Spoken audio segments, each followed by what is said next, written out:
سبح لله ما في السماوات وما في الأرض وهو العزيز الحكيم. هو الذي أخرج الذين كفروا من أهل الكتاب من ديارهم لأول الحشر ما ظننتم أن يخرجوا وظنوا أنهم مانعتهم رسولهم من الله فأتاهم الله من حيث لم يحتسبوا وقذف في قلوبهم الرعب يخربون بيوتهم بأيديهم وأيدي المؤمنين فاعتبروا يا أولي الأبصار. ولولا أن كتب الله عليهم الجلاء لعذبهم في الدنيا ولهم في الآخرة عذاب النار ذلك بأنهم شاقوا الله ورسوله ومن يشاق الله فإن الله شديد العقاب. ما قطعتم من لينة أو تركتموها قائمة على أصولها فبإذن الله وليخزي الفاسقين. وما أفاء الله على رسوله منهم فما أوجفتم عليه من خيل ولا ركاب ولكن الله يسلط رسله على من يشاء والله على كل شيء قدير. ما أفاء الله على رسوله من أهل القرى فلله وللرسول ولذي القربى واليتامى والمساكين وابن السبيل كي لا يكون دولة بين الأغنياء منكم وما آتاكم الرسول فخذوه وما نهاكم عنه فانتهوا واتقوا الله إن الله شديد العقاب. للفقراء المهاجرين الذين أخرجوا من ديارهم وأموالهم يبتغون فضلا من الله ورضوانه وينصرون الله ورسوله أولئك هم الصادقون. والذين تبوأوا الدار والإيمان من قبلهم يحبون من هاجر إليهم ولا يجدون في صدورهم حاجة مما أوتوا ويؤثرون على أنفسهم ولو كان بهم خصاصة ومن يوق شح نفسه فأولئك هم المفلحون.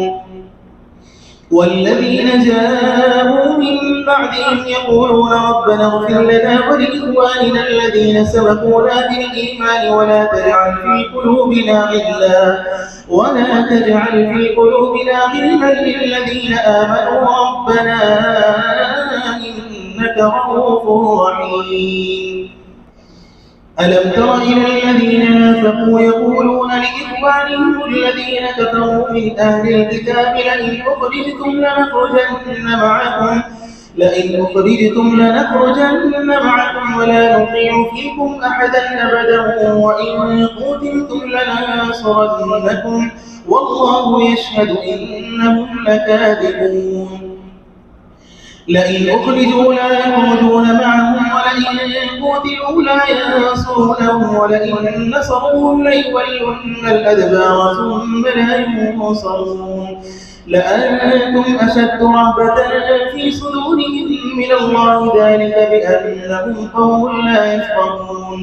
لا يقاتلونكم جميعا إلا في قرى محصنة أو من وراء جدر بأسهم بينهم شديد وتحسبهم جميعا وقلوبهم شتى ذلك بأنهم قوم لا يعقلون. كمثل الذين من قبلهم قريبا ذاقوا وبال أمرهم ولهم عذاب أليم. كمثل الشيطان إذ قال للإنسان اكفر فلما كفر قال إني بريء منك إني أخاف الله رب العالمين. فكان عاقبتهما أنهما في النار خالدين فيها وذلك جزاء الظالمين. يا أيها الذين آمنوا اتقوا الله ولتنظر نفس ما قدمت لغد واتقوا الله إن الله خبير بما تعملون ولا تكونوا كالذين نسوا الله فأنساهم أنفسهم أولئك هم الفاسقون لا يستوي أصحاب النار وأصحاب الجنة أصحاب الجنة هم